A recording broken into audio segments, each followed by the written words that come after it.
Hello student, welcome my YouTube channel wifi success classes. तो आज की क्लास में कराएंगे सॉल्यूशन से जो भी हमने पिछले वीडियो में टॉपिक करा दिए हैं उनके न्यूमेरिकल के आधार पर, जैसे कि हमने कराया हेनरी का नियम और उसके बाद मोलरता, नॉर्मलता यानी कि मोलरिटी और मोल अंश मोल फ्रैक्शन से जो भी रिलेटिव क्वेश्चन है उसके न्यूमेरिकल इंपॉर्टेंट न्यूमेरिकल जो घुमाकर कुछ पूछ लिए जाते हैं और आपको लगाने में थोड़ी उनको हल करने में थोड़ी सी दिक्कत आती है। तो चलिए बताएंगे इस वीडियो में। तो सभी स्टूडेंटों को एक बार सलाम, राम राम, सत श्री अकाल। तो स्टार्ट करेंगे आज की वीडियो। तो वीडियो स्टार्ट करने से पहले वीडियो को ज़्यादा से ज़्यादा लाइक कर दें और शेयर करें अपने फ्रेंड सर्किल में। और जो भी स्टूडेंट न्यू आए और वो हमारे चैनल से जुड़ना चाहते हैं वो चैनल को पहले सब्सक्राइब कर ले, बेल आइकन ऑल को प्रेस कर ले ताकि आने वाले वीडियो का नोटिफिकेशन उनको पहले मिल जाए। तो स्टार्ट करते हैं आज की क्लास। और आज की क्लास में आपके साथ में चलेंगे, हम बने रहेंगे और दिखाएंगे आपको किस तरीके से आसानी से सॉल्व करते हैं क्वेश्चन। क्वेश्चन 1 2 3 4 5 आपके सामने लिखे हुए हैं। तो पहले क्वेश्चन को पढ़ते हैं। क्या दिया गया है? एक वायुमंडलीय दाब पर, एक वायुमंडलीय दाब है केवल, यानी पी की वैल्यू 1 दी गई है। दाब पर 1 लीटर जल में 20 डिग्री सेंटीग्रेड तापमान पर 0.02 ग्राम नाइट्रोजन गैस घुली है, यानी कि उसमें सॉल्यूबल हो गई है इतने प्रेशर पर।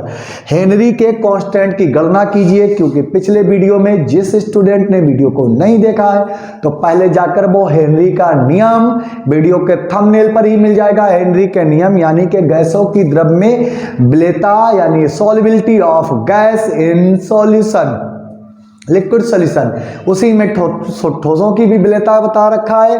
तो स्टार्ट करते हैं। तो उसमें हमने बताया था एक हेनरी का नियम। हेनरी कहते हैं कि अगर किसी भी गैस का जो पार्शली वेपर प्रेशर है, पार्शली प्रेशर है, वो उसके मोल अंश गैस के समानुपाती होता है, डायरेक्टली प्रोपोर्शनल होता है पार्शली गैस का प्रेशर। तो उसके अलावा हम इसका जब हटाते हैं, प्रोपोर्शनल को हटाते हैं, तो एक वैल्यू लाते हैं जिसे हम KH बोलते हैं इनटू एक्स गैस। आपको इस फॉर्मूले में कैलकुलेट करना है KH। तो KH बराबर आपका आ जाएगा कितना? आ जाएगा 1/x गैस। क्या आ जाएगा? x gas. तो सबसे पहले आपको उस गैस, जो गैस इसमें डिसॉल्व हो रही है वो नाइट्रोजन, उस गैस के मोल अंश चाहिए हैं। तो देरी ना करते हुए स्टार्ट कर देंगे। अब इसको लिखेंगे, इसको सॉल्व कैसे करना है आपको। जैसे आपको लिखना है हल, तो उसके साथ साथ आप लिख लेंगे सॉल्व। सॉल्व करना है तो पहले सबसे पहले बातें वो लिख लेते हैं जो क्वेश्चन में दे रखी होती हैं। दिया है को इंग्लिश मीडियम वाले बच्चे लिखते हैं गिवन दैट। क्या लिखेंगे? Given that. गिवन दैट में सबसे पहले पी की वैल्यू दी गई है 1 ATM यानी 1 वायुमंडलीय। ये हो गया आपका वायुमंडलीय, जिसको हम कहते हैं ATM, एटमॉस्फेरिक प्रेशर। तो एटमॉस्फेरिक प्रेशर हो गया है। उसके अलावा अब चलाते हैं। अब हम इसमें नेक्स्ट क्वेश्चन लिखते हैं। तो लिखेंगे V यानी वॉल्यूम, जो आयतन दिया गया है, जो जिसमें वो डिसॉल्व की जा रही है वो विलायक का है यानी कि सॉल्वेंट का है। तो वो है 1 लीटर। कितना है? 1 लीटर। उसके बाद डिग्री सेंटीग्रेड दिया गया। उसके बाद में जो नाइट्रोजन N2 गैस है वो कितने ग्राम। तो हम लिखेंगे N2 गैस का द्रव्यमान यानी वेट ऑफ नाइट्रोजन गैस, वो आपकी दे दी गई है 0.02 ग्राम। उसके अलावा जब हम मोल्स किसी के कैलकुलेट करते हैं तो मोल्स इक्वल होता है वेट अपॉन मोलर मास। तो मोलर मास भी चाहिए, जिसको हम मोलर मास को अगर हिंदी में बोलते हैं तो अणुभार या बोलते हैं परमाणु द्रव्यमान। तो लिखेंगे N2 गैस का परमाणु द्रव्यमान यानी कि मोलर मास आपका सामने आ जाता है। एक नाइट्रोजन एटम का 14 होता है, 14 होता है। 2 नाइट्रोजन एटम N2 में है तो 14 × 2 इक्वल हो जाएगा 14 दूनी 28। तो सबसे पहले आपको कैलकुलेट करना होता है CO2 का मोल फ्रैक्शन, और ये हमें लास्ट में ये फार्मूला अप्लाई करना है जो हेनरी के K के लिए है। तो स्टार्ट करते हैं इसको। सबसे पहले हम के एक्स निकाल लें, मोल फ्रैक्शन निकाल लें, क्योंकि हमको P दे रखा है, एक्स मालूम नहीं, तो हम लिखेंगे XN2 इक्वल क्या हो जाएगा। सबसे पहले हमें निकालना होगा नाइट्रोजन के मोल, तो नाइट्रोजन के मोल के लिए हमें क्या लिखेंगे, XN2 के मोल, N2 के मोल, ओ सॉरी N2 के मोल लिखना होगा, यहाँ XN2 क्यों लिख दिया है, क्या लिखेंगे N2 के मोल अपॉन N2 प्लस किसमें डिजोल्व किया गया, जल में, N2 प्लस H2O के मोल। अगर हमें दोनों के मोल पता चल जाए तो नाइट्रोजन के मोल्स में और टोटल सॉल्यूशन जब ही बनेगा आपका, जब नाइट्रोजन गैस किसी भी यानी कि जल में 1 लीटर जल में घोल दी जाए, तो अब आपके सामने N2, वो सॉरी इस X को रफ कर देते हैं, यहाँ पे लिखते हैं XN2 इक्वल क्या हो जाएगा, नाइट्रोजन के मोल निकालते हैं यानी कि N, तो वेट में मोलर मास का डिवाइड कर देते हैं, वेट कितना है 0.02 अपॉन, उसके बाद मोलर मास कितना है 28 अपॉन, उसके बाद में आपका कितना है यहाँ पर, उसके बाद नाइट्रोजन है तो नाइट्रोजन के लिए 0.02 अपॉन 28, प्लस में आपको ऐड करना है, तो ऐड के लिए क्या होता है, हमारा जो वॉल्यूम है वो 1 लीटर की जगह हम लिख सकते हैं 1000 ml, 1 लीटर इक्वल होता है वरना 1000 ml के, तो 1000 बटे, और आप जानते हैं वाटर यानी कि जो लीटर है वो H2O है, और H2O में हाइड्रोजन के H2O का मोलर मास निकालते हैं तो कितना निकलता है, हाइड्रोजन के लिए 2 और ऑक्सीजन के लिए 16 यानी 16 18 निकलता है, 18 ग्राम पर मोल निकलेगा, और 18 ग्राम पर मोल को हम यहाँ रख देंगे।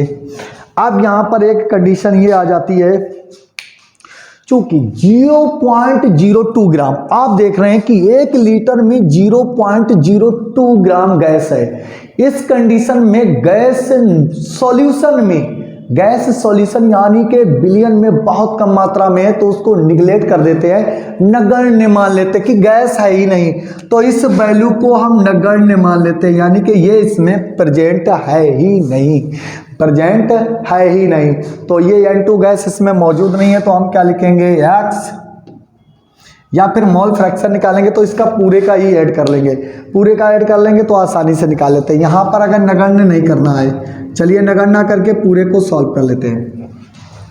पहले को हम N2 के डिवाइड करते हैं, 0.022 में हमें डिवाइड करना है, तो हम कितने का करेंगे 28 का, यहाँ से पॉइंट हटाएंगे तो 1 2 0 यहाँ बढ़ जाएंगी, अब इतनी 0 बढ़ गई हैं तो 2800 में 2 का भाग देना है, कितने का देखिए पॉइंट लगाएंगे, ये हो गया, और यहाँ पॉइंट लगाएंगे तो ये 2 0, अब XN2 इक्वल लिख सकते हो आप 2/2800, 2800 ये मेन लाइन ये है, ठीक है, उसके बाद 2/2800 दूसरे के लिए प्लस 1000/18, ये हो गया। चलिए कोई बात नहीं, अब हम नाइट्रोजन के मोल को कैलकुलेट करते हैं, तो यहाँ पर क्या हो जाएगा XN2, तो 2 में आपको लगाना है डिवाइड 2800 का, 2800 का भाग कैसे चला जाएगा भाई, कैसे डिवाइड हो जाएगा, तो पहले हम इस 2 में डिवाइड लगा रहे हैं 2800 का, तो भाग नहीं जाएगा, भाग का बिंदी पॉइंट लगाएंगे 0 बढ़ाएंगे, अभी भी भाग नहीं गया तो भाग का बिंदी पॉइंट लगाएंगे 0 बढ़ाएंगे, अभी भी भाग नहीं गया, भाग का बिंदी पॉइंट लगाएंगे 2 0, फिर एक बार यहाँ पर 0, तो कितने हो जाएंगे 20,000, कितने हो जाएंगे 20,000, 4 0 बढ़ गई। अब 20,000 में हम देखते हैं कितने एक बार चला जाएगा 2000, तो यहाँ पर 4 का मल्टीपल देखते हैं, 4 × 32 की 2 और 4 दूनी 8 और 1 9, ज़्यादा हो गए, तो ये हो जाएंगे 92,000, नहीं अब 8 4 दूनी 8, ये लगभग 9,000 हो जाएंगे, तो 5 दूनी 10 या तो यहाँ पर करते हैं 4 पंचे 20 और 9 दूनी 18, 9 अट्ठे 72, नहीं 6 बार देखते हैं, 6 अट्ठे 48 की 8 हासिल लगेंगे 4, 6 दूनी 12 और 4 18 हो जाएंगे, 12 और 4 16 होते 100 ही। अब करते हैं 7 का 7 छंगा 42 की 2 हासिल लगेंगे 4, 7 छंगा 42 की 2 और 7 दूनी 14, 4 18 नहीं। अब 8 बार देखते हैं, 8 अट्ठे 64 की 4 हासिल लग जाएंगे 6 और 8 दूनी 16, 8 दूनी 16 और 6, 16 और 6 22 हो जाएंगे, नहीं ये 7 बार जाएगा तो कितने आएगा 7, तो 7 का 0 में 0, कितने का मल्टीपल कर रहे हैं 7 का 0 में 0, 7 का 0 में 0, 7 अट्ठे 56 की 6 हासिल 5, 7 दूनी 14 और 5 19, कितना बजा 19,600। यहाँ पर 0 0 0 नहीं, यहाँ पर आएगा 4, यहाँ पर 0 हो जाएगा और ये कट जाएगा 400। पॉइंट की 0 बढ़ाएंगे, भाग नहीं जाएगा, बस इतना ही लिखते हैं, इससे ज़्यादा नहीं लिखेंगे। तो यहाँ पर ये तो इसके मोल अंश और इसके मोल अंश इक्वल हो जाएंगे और इसके मोल अंश निकालते हैं। 1000 में हम डिवाइड करेंगे कितने का 18, 18 पंचे 90, फिर 10, 18 पंचे 90, फिर 10, तो ये हो गया 55.5555, कितना हो जाएगा 55.5555। तो इसके लिए हम मोल एक्स निकालते हैं, एक्स नाइट्रोजन, इधर सॉल्व करते हैं, इसको रख देते हैं। एक की वैल्यू आई है कितनी, इसकी वैल्यू यहाँ पर आपको दिखती रहे, बस यही दिक्कत है बोर्ड छोटा पड़ जाता है।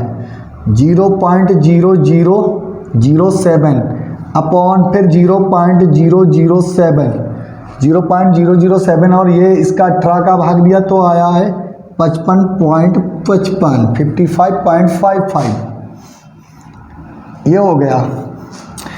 अब इसका मोल अंश निकाल लेते हैं, तो इसको हम ऐसे सॉल्व करो, तो एक्स नाइट्रोजन इक्वल हो जाता है 0.0007 अपॉन में आप लिखेंगे, इसको ऐड करेंगे तो सिर्फ इसके आगे 0.5, इसको ऐड करने का आसान तरीका है 55.55 में आप ऐड करेंगे 0.0007, इतना आपको ऐड करना है तो कितना हो जाएगा 7055 और उसके बाद 55, ये टोटल आ जाएगा। तो आपका आएगा यहाँ पर इसका ऐड 55.5507।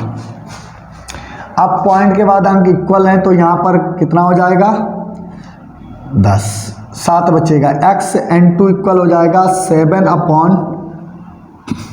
5,55,507, इतना आएगा। अब बड़ी दिक्कत की बात है, अब देखते हैं हम कितने पॉइंट लगाने पड़ेंगे जब ये क्वेश्चन सॉल्व होगा नाइट्रोजन के लिए। तो यहाँ पर हम 7 में डिवाइड लगाते हैं, कितने का,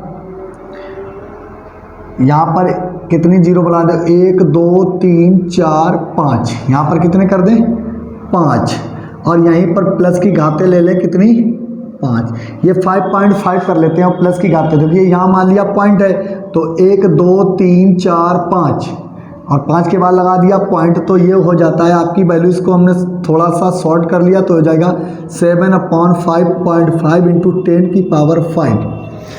अब इसको ऊपर भेज दो, बाकी वैल्यू का हमें कुछ नहीं लेना देना, मोल अंश में n2, तो ये घाते 7/5.5। अब पॉइंट हटाएंगे ऊपर 70 हो जाएंगे, तो 70 में आप डिवाइड लगा दे 55 का, कितने का 55, तो 55 बन जा 55 और यहाँ पर करेंगे तो आपका 1.15 बच जाएगा। ठीक है, अब ये भाग नहीं जाएगा, पॉइंट लगाएंगे, जीरो बढ़ाएंगे तो 55 दूना कितने होते हैं 110 होते हैं, ये कितने हो जाएंगे 55 दूना 110। अब बचा कितना यहाँ पर 0 और 4, पॉइंट की 400 और ये लगभग चला जाएगा कितनी घातें हो रही 150, यहाँ पर 5 बचे हैं और 7 में से नहीं 6 में से 5 जाएंगे, 1 ही बचेंगे, तो ये कितना आ जाता है आपका 1.2 और उसके बाद 400 हो जाएंगे तो 9 बार 9 पना 45 की 5 हासिल लगेंगे 4 9 पना 45 9 पना 45 और 4 45 और 4 हो जाते हैं ज़्यादा, ये इतने बार जाएगा। इसको और कम कर लेते हैं तो 55 दूना कितना बोलेंगे 55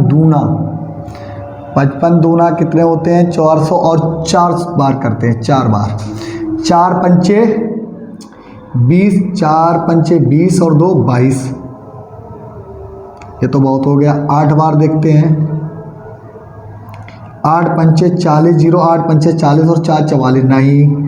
7 बार 7 पना 35 की 5 और 7 पना 35 और 3 38, ये 8 बार ही जाएगा।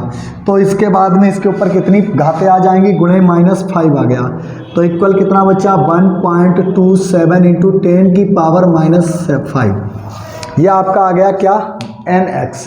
अब हमें निकालना क्या पूछा आपसे क्या गया है हेनरी कांस्टेंट यानी हेनरी नियतांक की गणना कीजिए।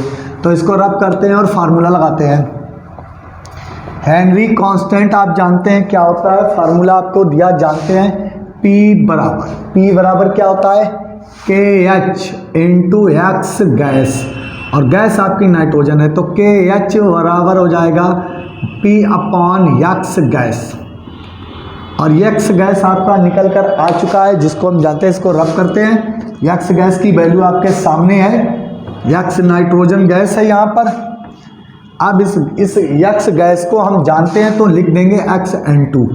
तो प्रेशर आपका जानते हैं कितना एक वायुमंडलीय, इस वैल्यू को ऊपर रखेंगे और नीचे रखेंगे टोटल मोल फ्रैक्शन 2.2 इंटू 10 की पावर -5। इसका 1 में डिवाइड कर देंगे, पॉइंट हटाएंगे 2 0, यानी कि ऊपर हो गया 100 और नीचे 127, कितना है 127, भाग नहीं जाएगा तो भाग का बिंदी पॉइंट लगाएंगे 0, सबसे पहले 0 तो 1000 यानी कि 25, 8 बार देखते हैं, 8 बार नहीं 7 बार जाएगा तो यहाँ पर कितना जाएगा 7 7 दूनी 7 7 49 की 9 हासिल 4 7 दूनी 14 और 4 18 7 1 7 7 1 7 और 1 8। अगर 8 दूनी 16 करेंगे तो ज़्यादा हो जाएंगे, वैल्यू ज़्यादा हो जाएगी। तो यहाँ पर कितनी बार चला गया ये भाग, यहाँ बचेगा 1, यहाँ पर भी 1, यहाँ 1 बचा, 111 पॉइंट की 0 बढ़ाई तो ये हो जाएगा 1111, और ये लगभग फिर दोबारा चला जाएगा आपका 8 बार। तो कितना हो गया 8 7 56 की 6 हासिल 5, 8 दूनी 16 और 5 21 होते हैं, 2 हासिल आ जाएंगे, 8 1 8 और 2 10, ये डिवाइड हो गया। बस इतने पॉइंट के 2 अंक तक कम से कम कैलकुलेट करेंगे। अब पॉइंट के 2 अंक तक करेंगे, ये ऊपर चला जाएगा, ठीक है। तो कितनी वैल्यू आई आपकी, वैल्यू आ गई आपकी 0.78 इंटू 10 की पावर -5। अब इस पॉइंट को यहाँ धकेलेंगे तो यहाँ पर 0 एक डिक्रीज हो जाएगी, घट जाएगी, तो लिखेंगे 7.8 इंटू 10 की पावर -7। आपको आंसर में हो सकता है 7.77 मिले, कुछ थोड़ा बहुत अंतर मिल सकता है, 1-2 पॉइंट का, बिल्कुल 0 से, जैसे 7.77 आपको आंसर हो सकता दिया जाए, लेकिन 7.78 इसलिए हुआ था कि हमने इस वैल्यू को, ये बहुत बड़ी वैल्यू थी, इसको एकदम घटा दिया था, छोटा कर दिया था, इसीलिए यहाँ पर कुछ अंतर पड़ गया, वरना बिल्कुल आता है। ये क्या हो गया वायुमंडल, इसकी यूनिट होती है वायुमंडल। इस प्रकार से इस सवाल को सॉल्व करेंगे, है ना आसान सवाल। अब इसके बाद में स्टार्ट करेंगे अगला सवाल, क्वेश्चन नंबर 2। क्वेश्चन प्रश्न आपका है 2, बोर्ड पर आपके सामने है, इतनी मेहनत से लिखा गया है, आप पहले पढ़ लें इसको सही से। तो पहले सही से इसको पढ़ लेंगे और निकालेंगे हम वैल्यू। कह रहा है कि क्वेश्चन 298 केल्विन पर CO2 गैस की जल में विलेयता के लिए हेनरी स्थिरांक का मान है कितना, 0.67 इंटू 10 की पावर 8 पास्कल। किस में दिया गया है, पास्कल में। 500 मिली सोडा जल यानी CO2 कार्बन डाइऑक्साइड जब जिसमें डिसॉल्व कर दी जाती है वो CO2 वाला होता है, सोडा जल। जल 2.5 वायुमंडलीय दाब पर बंद किया गया है। कितने वायुमंडलीय दाब पर? 2.5 वायुमंडलीय दाब पर गर्म किया गया, बंद किया गया। तो 298 केल्विन पर ताप पर घुली CO2 मात्रा की गणना कीजिए।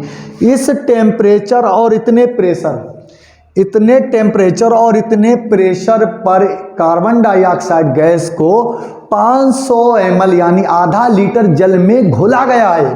अब वो कितनी मात्रा में घुल गई है उसकी गणना आपसे पूछ रहा है। तो सबसे पहले आपको क्या करना होगा, आपको कैलकुलेट करना होगा कि कार्बन डाइऑक्साइड के मोल कितने हैं। अगर हमको कार्बन डाइऑक्साइड के मोल मिल जाएं और मोल में हम मल्टीपल कर दें किसका, मोल में मल्टीपल अगर हम कर देते हैं किसका, उसके मोलर मास का, तो आपको कुल उसका मात्रा पता चल जाएगी कि कितने ग्राम कार्बन डाइऑक्साइड उसके अंदर घुल चुकी है।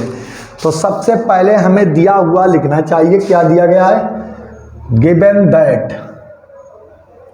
और प्रश्न नंबर सॉल्व दूसरे का गिवन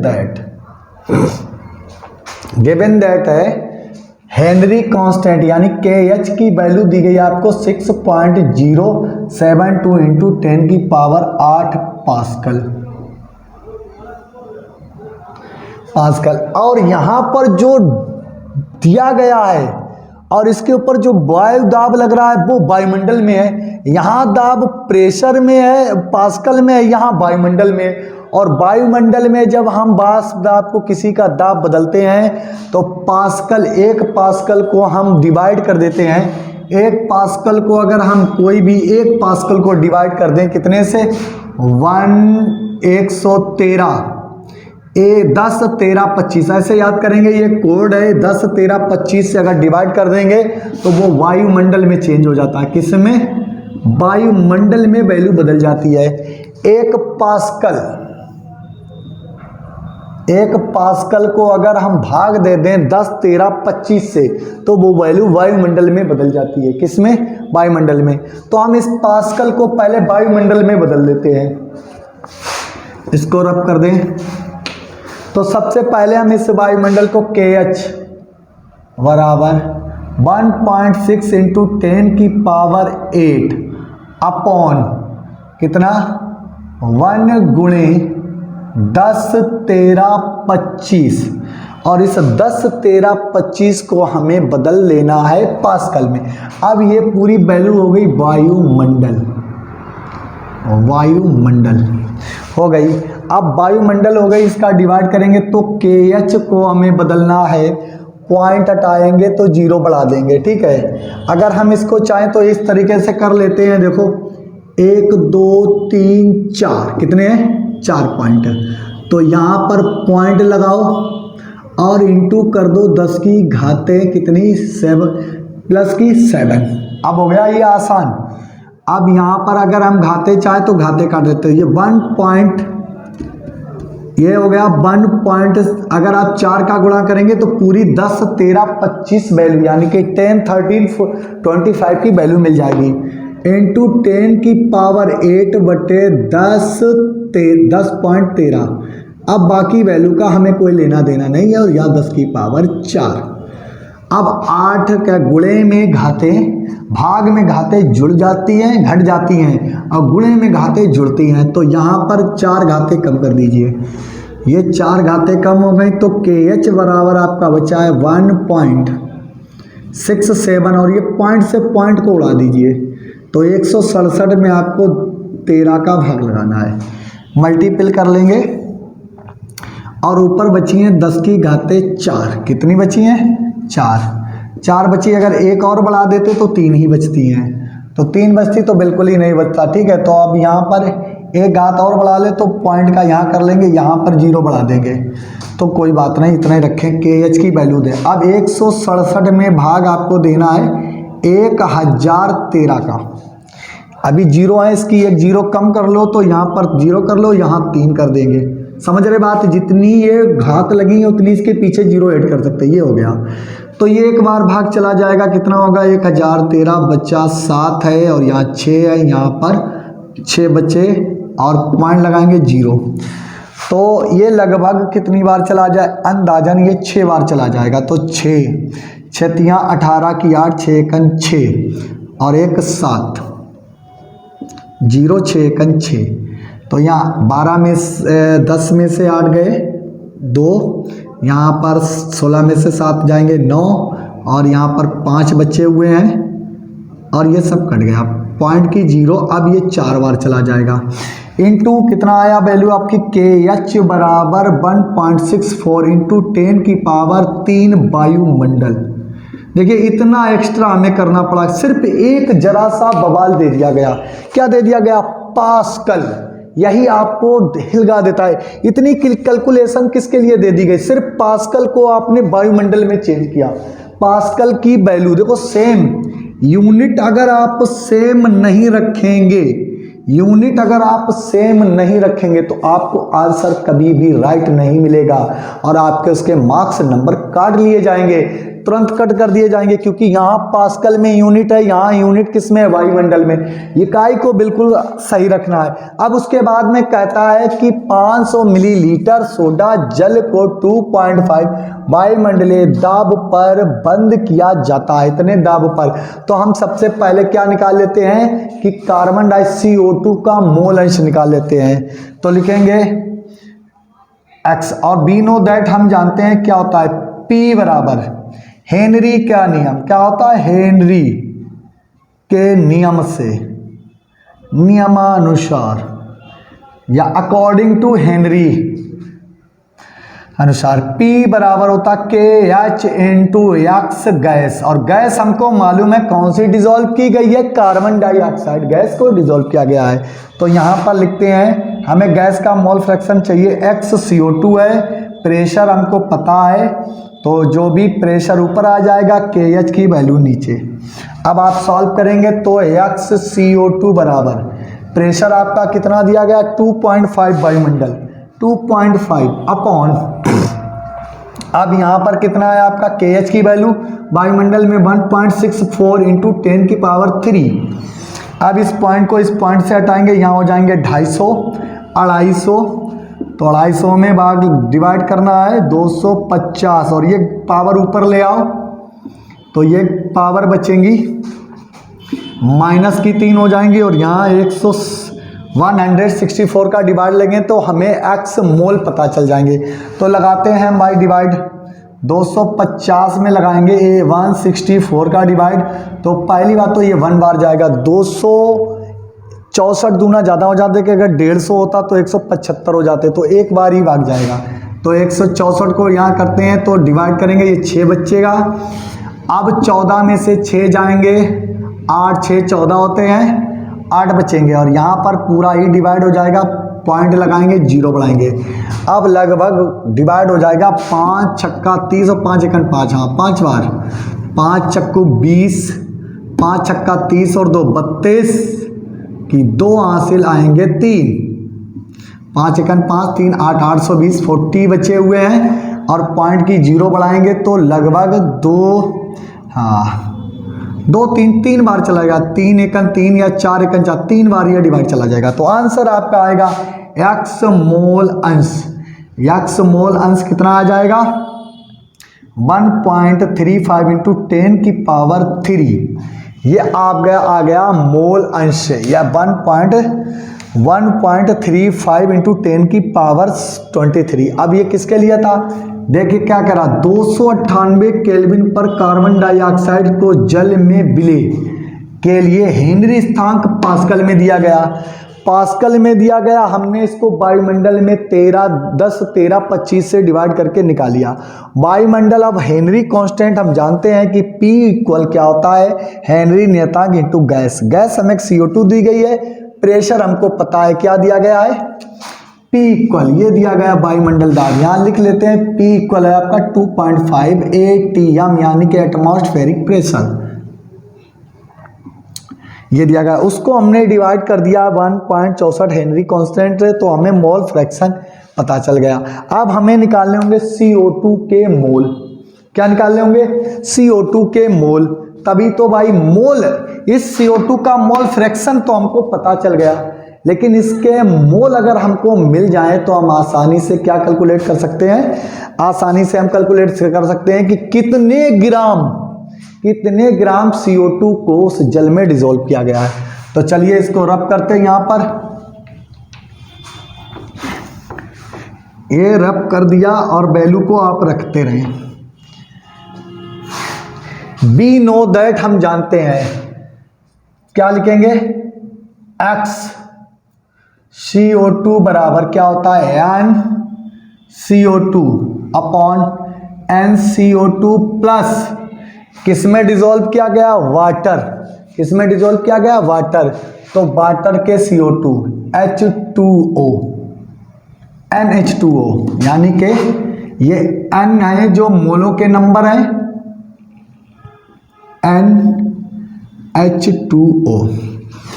अब हमें सीधे सी बात मालूम है कि हमें ये वैल्यू तो पता है, लेकिन हमें इसकी वैल्यू चाहिए, इसकी वैल्यू हमको पता हो गई, क्या है, x CO2 बराबर है 1.35 इंटू 10 की पावर -3, ये तो पता है।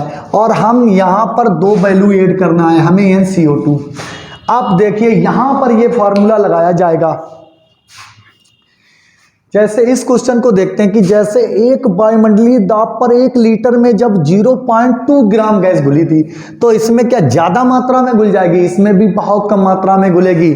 तो जो नीचे किसके मोल लिखे हैं, विलेय और विलायक, किसके मोल लिखे गए, 1 बिलियन है 1 लीटर का, ये 1 लीटर बिलियन है, या 500 ml। इसमें गैस यहाँ थोड़ी मात्रा में घुल गई, ये छोटे छोटे कण हैं बिलियन के।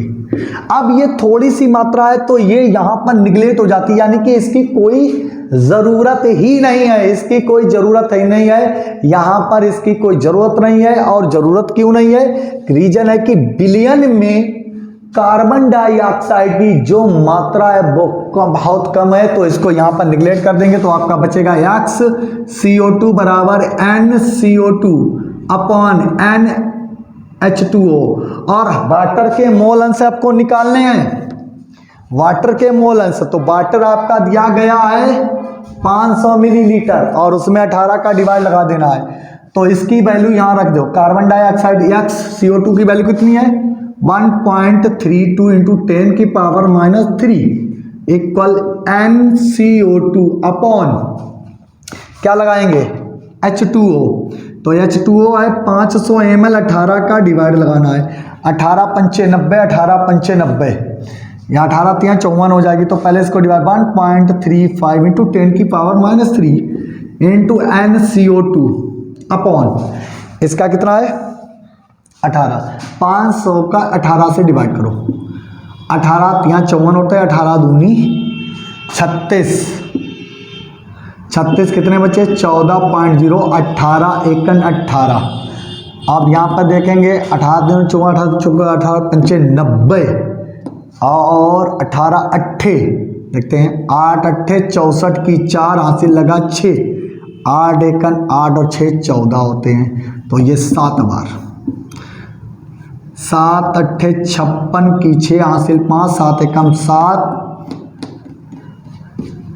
7 एकम 7 और 5 12, बच्चा कितना है 4, यहाँ पर बच्चा 1, 10 में से 6 गए, 4 यहाँ, 3 में से 2 गया 1 और पॉइंट लगाएंगे, 0 बढ़ाएंगे 140 हो जाएंगे, फिर वो 77 कितना आया। अब देखिए ये आई वैल्यू आपकी 27.7। अब n CO2 को इधर ले आओ, इसका डिवाइड मल्टीपल इसमें हो जाएगा, तो क्या लिखेंगे 1 पॉइंट, क्योंकि इसका 1 है, इसमें कैचीदार गुणा कर देंगे, क्रॉस मल्टीप्लिकेशन करेंगे तो इंटू 10 की पावर -30 इंटू 2.72। अब इसका इसमें गुणा कर देंगे, मोलों की संख्या निकल आएगी CO2 को, और उसमें CO2 के मोलर मास से गुणा कर डालेंगे। तो देखिए क्या होगा, इसका मल्टीपल करते हैं तो इसको रब कर लेते हैं,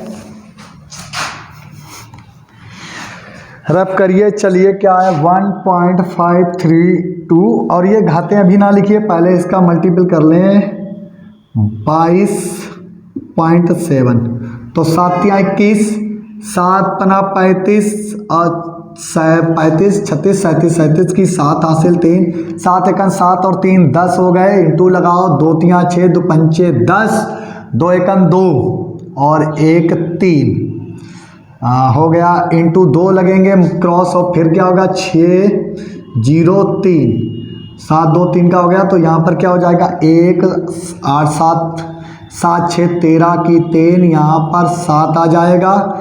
यहाँ पर कितना बच्चा है देखते हैं। यहाँ पर 4 बच्चा है और यहाँ पर कितना आ जाएगा 4 आ जाएगा। ये 4 4 आ जाएगा। तो आपका NCO2 इक्वल आया है 44 और पॉइंट कितने अंक बाद है 1 2 3 अंक बाद। तो 1 2 3 अंक बाद लगा दो। क्या आया 44.731 इंटू 10 की घाते -3। इस 3 का और गुणा कर देंगे तो पॉइंट और आगे भाग जाएगा और आगे चला जाएगा। तो लिखेंगे NCO2 यानी कि कार्बन डाइऑक्साइड के मोल। N को मोल से रिप्रेजेंट करते हैं तो यहाँ पर आ जाएगा 0.044 क्योंकि एक अंक बाद इसका मल्टीपल कर रहे हैं अंक और आगे भागेगा 4। ये आ गया कार्बन डाइऑक्साइड के मोल। और कह रहा है मोलों से तो हमें कोई मतलब नहीं, कार्बन डाइऑक्साइड की मात्रा यानी ग्राम। तो अगर हम देखेंगे कार्बन डाइऑक्साइड के मोल निकल आए, अगर हम CO2 के मोलों में उसके अणु भार का यानी परमाणु द्रव्यमान का भाग लगा देंगे तो लिखेंगे CO2 की मात्रा बराबर होता है CO2 के मोल इंटू CO2 का अणु भार जिसको कह सकते हैं आप परमाणु द्रव्यमान। ठीक है, CO2 के मोल हैं, मोल तो आप जानते 0.44 आए। अणु भार करो कार्बन का 12 होता है, ऑक्सीजन का 16 दूनी 32 और 12 जोड़ो 12 4 44 होता। सीधा सीधा आप इसमें मल्टीपल करें तो 0.044 का मल्टीपल कर दें। या बहुत गंदा हो गया, हाथ से रफ कर दिया। ये लीजिए साहब 0.44 में 0.44 का मल्टीपल करिए और जो भी आंसर आएगा वो उसका अणु भार हो जाएगा। 4 चक्कू 16 4 चक्कू 16 1 17 4 चक्कू 16 4 चक्कू 16 1 17। बच्चा कितना यहाँ पर कितना हो गया है 6 6 7 13। उसके बाद में 8 और ये 18। तो ये हो गया आपका कितना 18 पॉइंट। और यहाँ पर कितने अंक बाद पॉइंट है 0 सॉरी एक और 0 है, यहाँ पर एक और 0 है तो इतने का है। तो कितने अंक बाद पॉइंट है 1 2 3 अंक बाद पॉइंट है। तो कितना आया आपका वेट 1.836 ग्राम। इतने ग्राम 500 मिलीलीटर में CO2 की मात्रा इतने ग्राम घुली है। क्या सोचा आपने? आप देखिए पूरा रिवाइज करते हैं। पहले इतने टेम्परेचर पर, इस टेम्परेचर तो स्टैंडर्ड होता ही है क्योंकि गैस जब किसी में डिसॉल्व की जाती है टेम्परेचर स्टैंडर्ड रहता है यानी स्थिर। CO2 को जल में विलेयता के लिए जो मान है वो इतना है, यहाँ दिया गया पास्कल में। अब जो KH की वैल्यू थी वो पास्कल में थी और जो प्रेशर यानी फार्मूला आपका क्या था, फिर रिवाइज करिए इस क्वेश्चन को। Pressure KH into x. भाई मोल अक्स जब KH पास्कल में दिया गया और P की वैल्यू वायुमंडल में, तो हम इसको वायुमंडल में चेंज करते हैं। अगर हम डिवाइड कर देंगे 10 13 25 की वैल्यू से किसी पास्कल वैल्यू को तो वायुमंडल में वो अपने आप कन्वर्ट हो जाती है। तो उसके बाद 500 मिलीलीटर में इतने वायुमंडल पर बंद कर दिया गया है। वो कह रहा इतने ताप पर घुली हुई CO2 गैस की मात्रा। हमें सबसे पहले चाहिए CO2 के मोल यानी कि सबसे छोटे पार्टिकल्स कितने घुल गए हैं, उसके अंदर सोल्यूबल हैं कितने सोल्यूबल हैं। अगर उस मोल को हम कैलकुलेट कर लेते हैं तो उस मोल के और CO2 मोल की गैस के आपस में मल्टीपल कर दीजिए तो वेट निकल आता है। ये वही हमने किया, मोल अंश निकाला और यहाँ पर ये निगलेक्ट कर दिया है क्योंकि CO2 वाटर में 500 ml में अगर 1.8 घुली भी है तो ना के बराबर ये निकलेट कर दी। CO2 के मोल जानने थे, इसकी वैल्यू हमने पहले कैलकुलेट कर रखी थी। H2O का डिवाइड किया, आराम हो गया। ठीक है, नेक्स्ट क्वेश्चन करते हैं। Question number 3। इसको रब कर दें अच्छे से, बार बार इसको देखें, थोड़ी देर माइंड को हल्का करके। बहुत ही इंपॉर्टेंट क्वेश्चन है ये, टाइप है क्वेश्चन के, मजाक में बिल्कुल ना ले जाएं कि न्यूमेरिकल तो बाद में सीख लेंगे। न्यूमेरिकल आते 10-12 नंबर के, वही आपकी परसेंटेज, जब आप उसको हल नहीं करना सीखते हैं तो हल कर देते हैं। न्यूमेरिकल सर पर एक बोझ बना रखे हैं, न्यूमेरिकल बहुत टफ होते हैं। क्या लिखता है, 20% भार बटे भार, पोटेशियम आयोडाइड का घनत्व इतना इतना है। तो क्या करा है कि इतने पॉइंट घनत्व बता दिया गया है। तो पोटेशियम आयोडाइड विलयन की मोललता, और क्या उसके बाद कह रहा है, मोलरता, मोल अंश की गणना कीजिए। तो चलिए भाई, बहुत आसान क्वेश्चन है। सबसे पहले लिखते हैं, सबसे पहले हम लिख लेते हैं सॉल्यूशन को। 20% है तो प्रतिशत निकालना जानते हैं, भार बट्टे भार। तो यहाँ पे लिखते हैं लेट, क्या कर लेते हैं, लेट, और इसको हम कहते हैं माना कुल बिलियन, कुल बिलियन। लेट सॉल्यूशन कितना है, 100 ग्राम, क्योंकि वो कह रहा है वेट ओब्लिक वेट चाहिए, 100 ग्राम है, और 100 ग्राम हो गया ये सॉल्यूशन। ठीक, अब 100 ग्राम सॉल्यूशन को हम क्या करेंगे, इसकी हम पूरी वैल्यू निकाल लेंगे। अब निकालते हैं कि पोटेशियम आयोडाइड कितना है। तो लिखेंगे 20% KI का द्रव्यमान, क्या लिखेंगे, विलयन नहीं, KI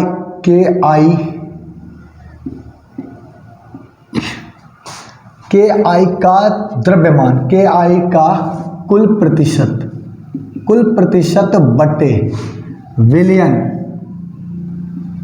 इंटू 100। तो KI है 20% और विलयन हमने ले लिया 20%, काटा तो ये कट गया, टोटल आया 20 ग्राम।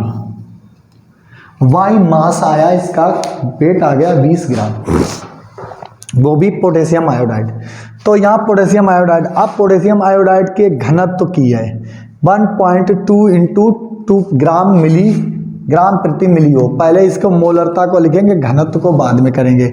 ठीक है, तो यहाँ पर कह रहा पोटेशियम आयोडाइड के मोललता की गणना कीजिए। तो मोललता के अब हम लिखेंगे तो कितना बचेगा,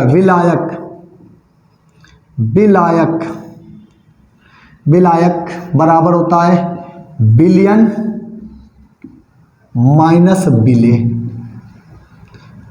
भाई बिलियन हमने माना है 100 ग्राम, और विलेय पदार्थ पोटेशियम आयोडाइड है तो बिलियन है 100, और विलेय पदार्थ है 80, तो विलायक टोटल निकला 80 ग्राम। अब हम निकालेंगे, सबसे पहला पॉइंट लगाएंगे मोललता। क्या निकालेंगे, मोललता। तो ए पॉइंट हेडिंग डाल देंगे और इसको सॉल्व करेंगे। मोललता,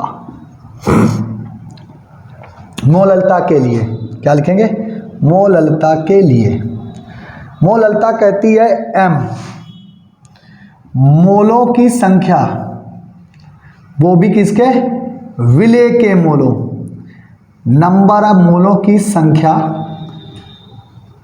बटे विलायक का द्रव्यमान, वो भी चाहिए इसको केजी में। किस में चाहिए, केजी में। चलिए सॉल्व करते हैं मोललता को। अब इसके लिए जगह बहुत कम पड़ जाती है, क्वेश्चन ज़्यादा ही लिख दिए, थोड़े थोड़े करके लिखते, कोई दिक्कत नहीं होती। मोलों की संख्या निकालेंगे तो हम क्या करते हैं, मोलों की संख्या n इक्वल होता है भार में अणुभार का भाग लगा देते हैं। भार में अणुभार तो कितना होगा, पोटेशियम का 39 होता है और इसका होता है 127। 127 तो यहाँ पर 9 6 कितने हो जाएंगे, 9 7 16 और 3 2 5 और 1 6 166 हो जाएगा। तो हम जानते हैं वेट कितना है पोटेशियम आयोडाइड का, 20 ग्राम। तो हम डिवाइड करेंगे 20 बट्टे 166, कितना 166, 20 में 166 का भाग लगाएंगे तो 20, 166 ये मोलर मास है इसका, और इसके मोलों की संख्या निकालेंगे। तो 166 एकन 166 क्या हो गया, 20 में भाग नहीं जाएगा, भाग खाई बिंदी, पॉइंट लगाएंगे, जीरो बढ़ाएंगे, 200 में से 166 एक बार चला जाएगा, 166 कितने बचेंगे यहाँ पर पहले इसको हल्का ही कर लेते हैं। यहाँ पर 10 बचते हो, यहाँ पर बचते 2 अट्ठे 16, 2 तियाँ 6, तो यानी कि आपको 83 में भाग देना होता 100 में, तब भी यही होता। तो कितना 83 यहाँ बचेंगे कितने से रिमेन में, शेष में 7, और यहाँ पर बचेगा 117.0, यानी कि 2 बार भाग चला जाएगा तो 2 83 दूना होते हैं 166, बचेगा 120। कितना आया कुल मोल आए। तो हम मोलों की संख्या निकालना चाहते हैं, इसकी मोललता यम बराबर कितने आए, मोलों की संख्या 0.120 अपॉन बिलियन का विलायक का द्रव्यमान, विलायक के द्रव्यमान कितना 80 ग्राम, 80 ग्राम है अपॉन 1000 करेंगे, वो कह रहा है केजी में बदलिए। ये आपको दिख नहीं रहा तो हम बटा यहाँ पर ऐसे लगा देते हैं, 1000 में बदलना है, तो ये बन का ऊपर चला जाएगा। अब इसको हम सॉल्व कर देते हैं, इन मोलों को हटा देते हैं। इन मोलों को हम हटाएंगे तो क्या हो जाएगा, देखिए 120 बटा 0.1 गुणे 1000 बटे 80, 1000 का गुणा कर देंगे तो मोललता यम बराबर आ जाएगी आपकी 120 बटे 80, 0 से 0 काट देंगे तो यम बराबर आपका आ जाएगा 8 एकन 8 और 4 बचेंगे 8 पंचे 40 मोल प्रति किलोग्राम। क्या आ जाएगा, मोल प्रति किलोग्राम। ये पहला क्वेश्चन सॉल्व हो गया। उसके बाद में कहता है मोलरता, क्या ज्ञात करनी है, मोलरता। मोलरता के लिए अब हम आसानी से निकालेंगे पोटेशियम आयोडाइड के मोल, हमें तो मालूम है कितने हैं 1.120 है, ठीक है। इसको रब कर देते हैं और बिलियन हमें सब कुछ मालूम है। चलिए बिलियन हमने 100 ml मान लिया था उसको, इसको रब कर देते हैं। मोल हमको पहले से ही पता है क्यों, हम इसके विलायक के मोल निकाल चुके हैं। पहले मोलरता की वैल्यू कितनी लिख रही,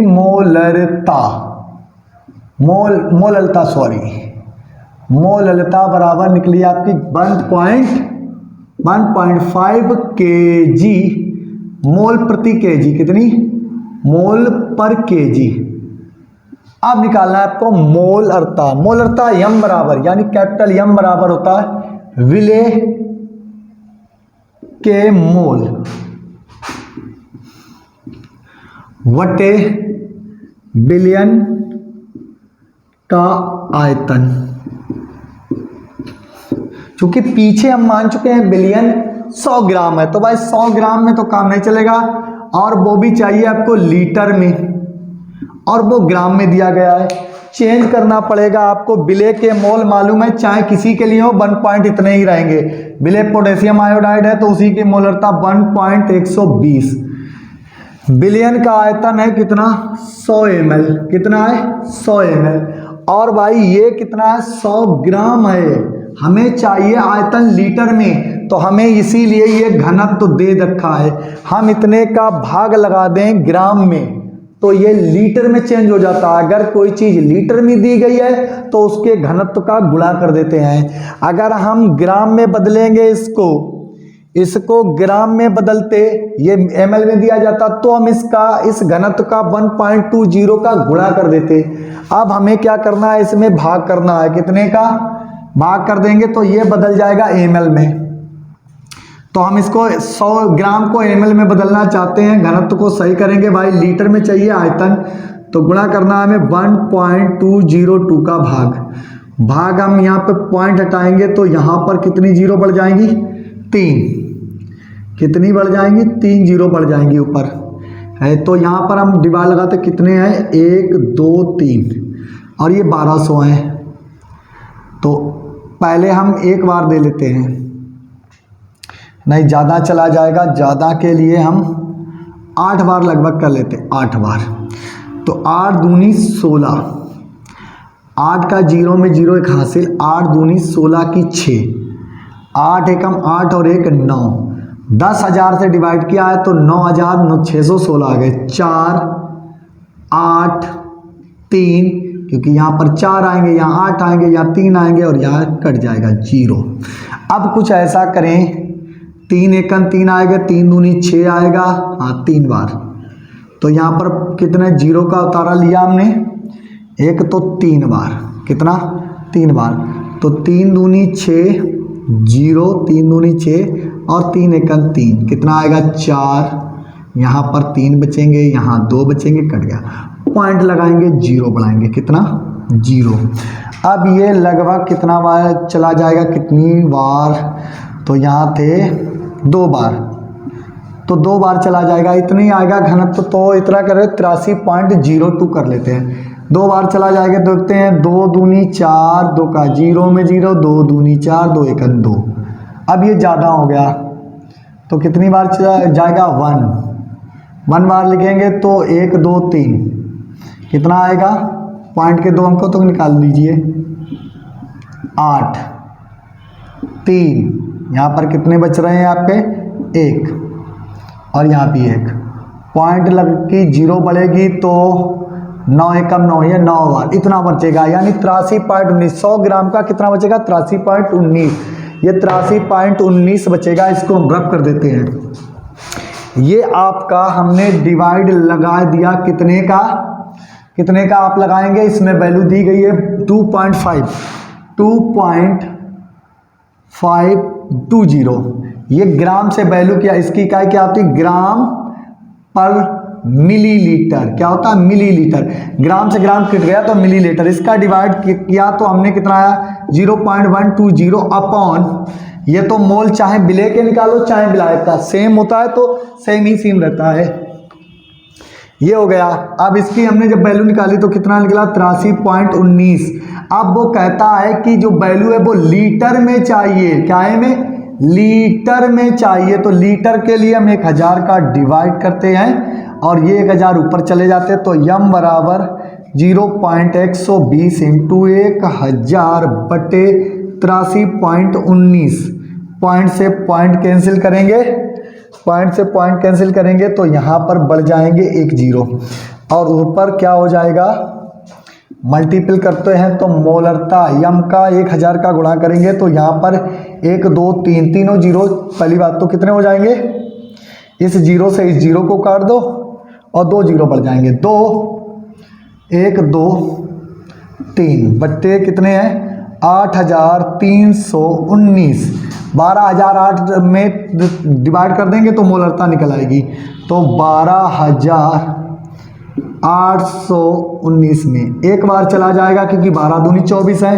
कितना बचा, 8319 बचा। कितना, यहाँ 1, यहाँ 8 बचेगा, यहाँ 6 बचेगा, यहाँ पर आपका 1 बचा है, 11 में से 8 गए, 3 बचे हैं। पॉइंट लगाएंगे, 0 बढ़ाएंगे तो 8 चक्कू 32, 8 चक्कू 32। ये आपका आंसर लगभग, हाँ 8 चक्कू 32। और इसको देख लेते हैं, 8 चक्कू 32 है, 36 है, 5 8 40, 8 बार 4 बार देखते हैं।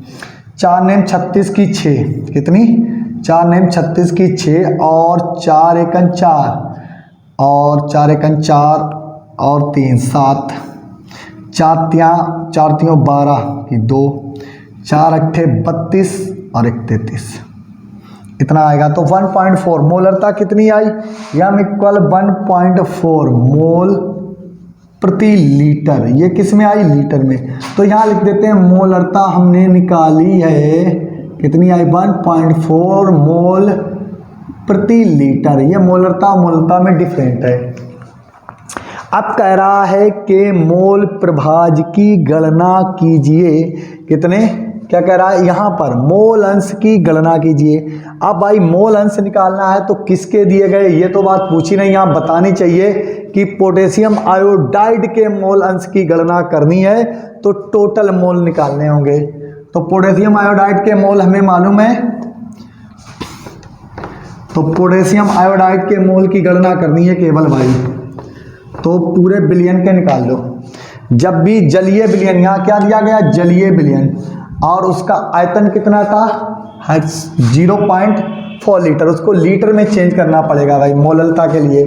तो हमें मालूम है Na या NKI, वी नो दैट, पहले यहाँ लिख लें कि XKI बराबर हो जाएगा NKI, यानी कि जिसके मोल हमें कैलकुलेट करने हैं उसको ऊपर रखेंगे और टोटल विलयन के NKI प्लस H2O, ये विलेय और विलायक टोटल बिलियन के मोल। हमें इनके मोल मालूम है और इसके मोल नहीं मालूम। हमें मालूम है बिलियन का आयतन कितना निकला था 83.19 ml, ये बिलियन निकला था। और बिलियन में कितने 20 ग्राम, क्या था 20 ग्राम आपका जो भी था वो घुला हुआ था, वो सब निकल गया था। उसके बाद 83 ग्राम, 100 में से 83 ग्राम 83.19 ग्राम जो आपका था वो बिलियन का आयतन था। और उस बिलियन के आयतन में 20 ग्राम, या हम कहते हैं 80 में से 20 का भाग लगा दे तब भी आपके मोल निकल आएंगे। 80 आपका बिलियन का आयतन है, तो लिखते हैं KXI बराबर, इसके मोल हैं 0.120। अभी हमने निकाले KI के मोल, फिर हम लिखेंगे 0.120 प्लस 80/18, क्योंकि जल का, अब ये तो बताना ना पड़े कि जल के मोल का मोलरता कितनी होती है 18, तो 80/18 लगाएंगे तब भी मोल निकल आएंगे, क्योंकि टोटल आपका 80 ग्राम बचा, 20 ग्राम आपका क्या था अणु भार, क्या था अणु भार। 80 ग्राम में हम 18 का भाग लगा देंगे, तो लगाइए 18, पहले इसको हम डिवाइड कर लेते हैं 80 को 18 से, 18 चक्कू 72, 18 पंचे 90, 18 चक्कू 72, 8 चक्कू 32, 8 का 8 बचे, पॉइंट लगाया, जीरो बढ़ाई 72, 4.444, तो KX बराबर KI बराबर 0.120/0.120। ये विलेय के और विलायक के जोड़ लेते, कितने आए प्लस 4.044, ऐड करो इनको। KI बराबर यानी कि मोल अंश बराबर होता है विलेय के मोल अपान बिलियन के मोलों की संख्या, विलेय के मोल अपान बिलियन के मोलों की संख्या। ये विलेय है और ये विलायक, दोनों को ऐड करो तो एक पार्टिकल बनता है जिसे हम कहते हैं विलियन। तो ऐड करते हैं इसको इसमें ऐड करते हैं, तो 0.120 में जोड़ना है, तो हमें जोड़ना है 4.444, 0.065.4, तो कितना आएगा 4.444, तो 0.120 बटा आएगा 4.504। ये पॉइंट से पॉइंट कैंसिल हो गया, ये 0 से 0, 12 में डिवाइड लगाना है आपको, 456 का जो भी आएगा आपका मोल अंश आएगा। क्वेश्चन नंबर 3 आपका सॉल्व हो गया, समझो। तो KI बराबर यक्स, सॉरी क्या लिख दिया आपने, तो 12 में डिवाइड करेंगे, कितने का 456 का, भाग नहीं जाएगा, भाग का बिंदी पॉइंट लगाएंगे, 0, अभी भी भाग नहीं गया तो बिंदी लगा के और 0 बढ़ा लेंगे, तो 4 तिचौक 12, तिचौक 12 नहीं तो 2 बार जाएगा, 2 छंग 12 की 2, 2 पंचे 10, 11, 2 चाकू 8, 1 9 हो गया। तो यहाँ पर 8 बचेंगे, यहाँ पर 8 बचेंगे, यहाँ पर 11 में से 9 गएंगे, 2 बचेंगे, 9 2 11 होते हैं, पॉइंट की 0 बढ़ाएंगे, 2000 कर देंगे, तो 5 चक्कू 20, कितना आएगा 5 चक्कू 20, तो करते हैं 5 छक्का 30, 5 25 की 2 25 और 5 छक्का 30, 5 25 और 3 28, 2 हासिल है, 5 चक्कू 20 और 2 22। अगर 400 इसमें जोड़े जाएंगे तो ये 26 कितने हो जाएंगे 26, तो इसको और कर लेते हैं, 8 चक्कू 32 हो जाएंगे, देखें 6 बार, 6 चरंग 6 चौक 24, 6 पंचे 30 और 3 27, ज़्यादा नहीं आएंगे, ये 6 बार चला जाएगा। तो कितना है आपकी KXI बराबर आएगा 0.026।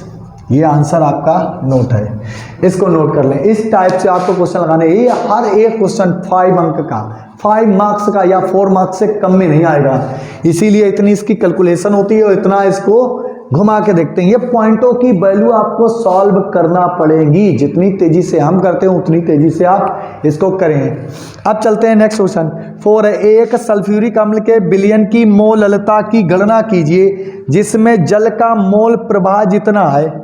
जल का मोल प्रभाज कितना दिया गया, इतना दिया गया। अब मोल प्रभाज 0.85 दे दिया गया है।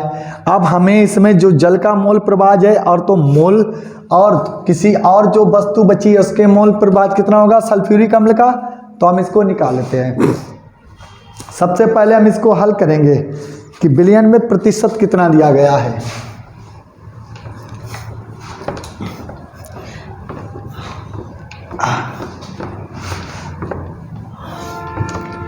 इसको रब करते हैं और क्वेश्चन नंबर डालते हैं यहां पर, क्वेश्चन नंबर 4, यानी कि हल लिखेंगे और वो भी सॉल्व। और क्वेश्चन नंबर 4 क्या दिया गया है, एक सल्फ्यूरिक अम्ल के विलयन की मोलरता की गणना कीजिए जिसमें जल का मोल प्रभाव 0.085 है। तो 0.058 है, वो भी किसका, जल का मोल प्रभाज। मोल प्रभाज को कहते हैं यक्स के, रिपीट करते हैं, H2O बराबर है आपका 0.085 है। तो जल का इतना है, तो फिर भाई जो जल में घुला है सल्फ्यूरिक अम्ल उसका कितना है, तो हम पूरे बिलियन का ही डिनोट कर लेते हैं। तो लेट या माना, लेट जिसको हम माना बोलते हैं तो बोलेंगे H2SO4, नहीं, लेट संपूर्ण यानी टोटल बिलियन का मोल प्रभाज बराबर है 1। कितना है, 1। यानी कि जल का मोल प्रभाज हमें दे रखा है, बस सल्फ्यूरिक अम्ल का निकालेंगे तो 1 से डिवाइड कर देंगे क्योंकि ये 1 से कम वैल्यू है।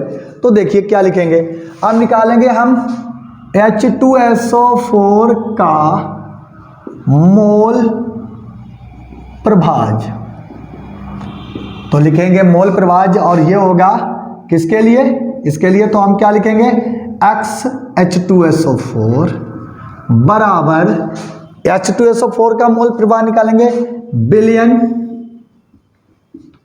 का मोल प्रभाज, बिलियन का मोल प्रभाज माइनस, माइनस यहां लगा रहे, जगह नहीं है, क्या लिखेंगे, जल का मोल प्रभाज। तो बिलियन का आपने 1 माना है, जल का आप जानते हैं कितना है, कितना है 0.85। तो बच्चा कितना है आपका, इसमें 1.8 तो 0.15 बचा है। ये दोनों का, ये किसका है, H2SO4 का है, X H2SO4, यानी कि एक मिल गया हमें जल का और एक मिल गया बिलियन का। तो इस कितनी पूरी आला आपको लिखनी पड़ेगी कि जल का मोल प्रभाज आपको इस क्वेश्चन में दे दिया गया है और दूसरे का मोल प्रभाज आपको निकालना होगा। तो बिलियन का मोल प्रभाज मान लेते हैं 1, क्योंकि जब मोल प्रभाज को मानेंगे तो 1 वैल्यू होगी और 1 से घटाकर जितनी वैल्यू आपकी मिलेगी वो आपकी होगी उस विलायक की। अब वो कह रहा है कि बिलियन की मोललता की गणना कीजिए। भाई मोल प्रभाज हमें पता हो गया, जब तक मोलों की संख्या नहीं पता होगी तब तक मोललता कैसे ज्ञात करेंगे। तो चलिए बी नो दैट, हम सबसे पहले मोल निकालते हैं। माना H2O व H2SO4 के मोल क्रमशः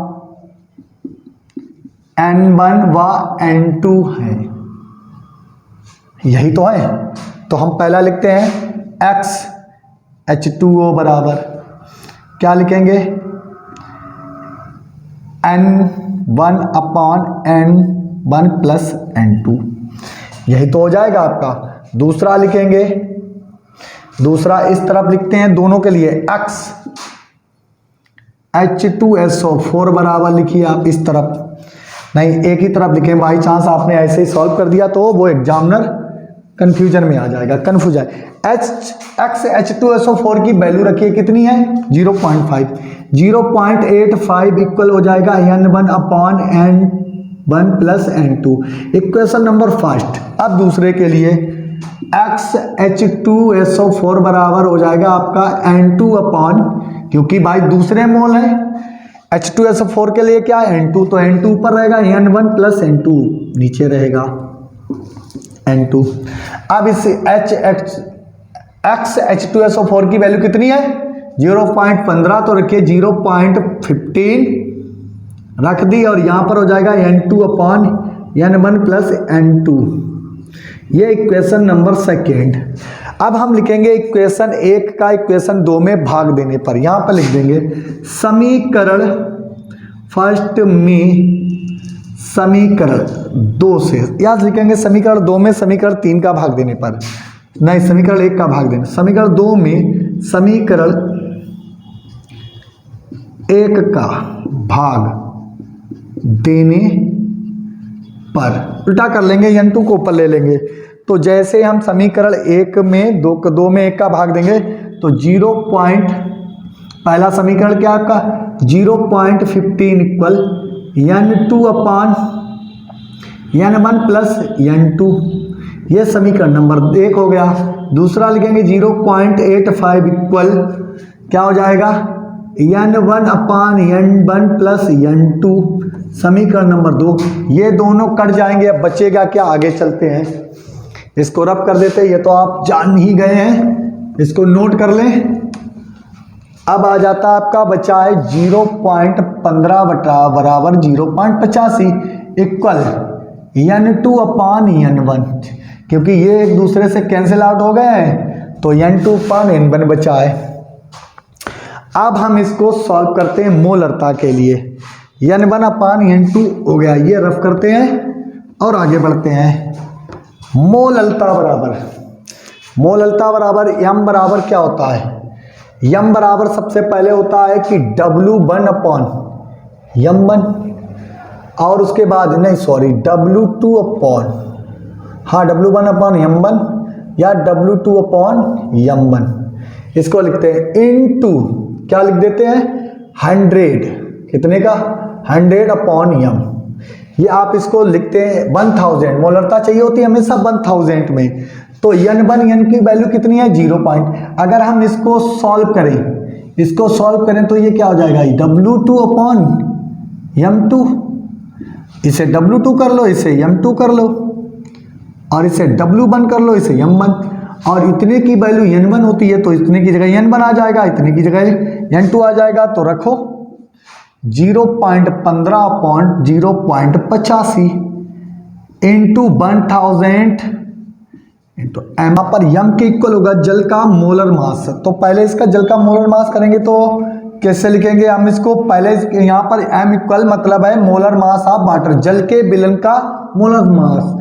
यहाँ पर अणुभार हमने जल के मोलर विलयन का नहीं लिखा तो इसके होगा ये किसका हो गया जल का मोलर मास। तो यहाँ पर अभी हम पहले मल्टीपल कर लेते हैं कितना वैल्यू आ रही है, तो इसे हम करते हैं पहले 5 से काट लेते हैं, 5 दूनी 10 0 0, 5 दूनी 10 और 0 0 करते हैं, ठीक है 200 हो गए, 5 दूनी 10 हो गए, 5 एकन 5 और यहाँ पर कितना लिखेंगे 5 एकन 5 और 5 सत्ते 35, 5 सत्ते 35। अब इसको काट देते हैं 3 से 3 छाक 18, 3 पंचे 15, तो अब इसके करते हैं 17 छंगा 102 हो जाएंगे, यहाँ पर हो गए 102, ये जल का मोलर मास लिखेंगे तभी डिवाइड आएगा, तो 17 छंगा 102 और 200 का यहाँ पर कितना हो जाएगा नीचे, ये 17 इसके लिए 85 के लिए, 2 पंचे 10 फिर 1000 बचेंगे। अब इसका हम भाग लगाएंगे तो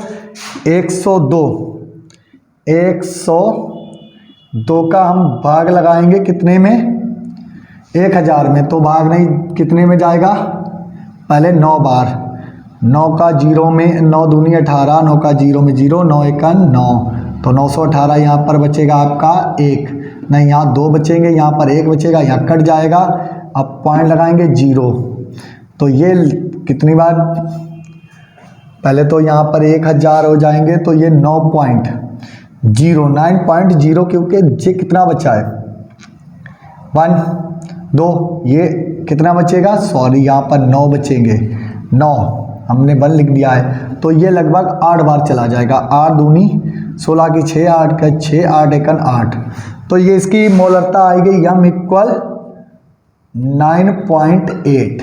ये इस प्रकार से मोललता आपके सामने आ गई। मोललता पूछी गई है, मोललता, हाँ मोललता पूछी गई है। अब लास्ट क्वेश्चन आ जाता है, लास्ट क्वेश्चन है कि क्वेश्चन 5, एसिटिक अम्ल की 0.3 जलीय विलयन के घनत्व इतने इतने मिलीग्राम है। एसिटिक अम्ल का अणुभार है, एसिटिक अम्ल का अणुभार है विलयन की मोलता ज्ञात कीजिए। क्वेश्चन को अगर गड़बड़ लिखा है तो फिर देखना पड़ेगा भाई क्वेश्चन को। चलिए आज के क्वेश्चन में इतना ही रखते हैं। क्वेश्चन में कुछ गड़बड़ी लग रही है। कह रहा है एसिटिक अम्ल की 2.30 m जलीय विलयन का घनत्व इतने ग्राम है। एसिटिक अम्ल का अणुभार है, विलयन की मोलरता की गणना कीजिए। अणुभार है नहीं भाई, क्वेश्चन में इसमें कुछ मिस्टेक है। अणुभार है क्या है यहाँ पर पूछ नहीं रहा है।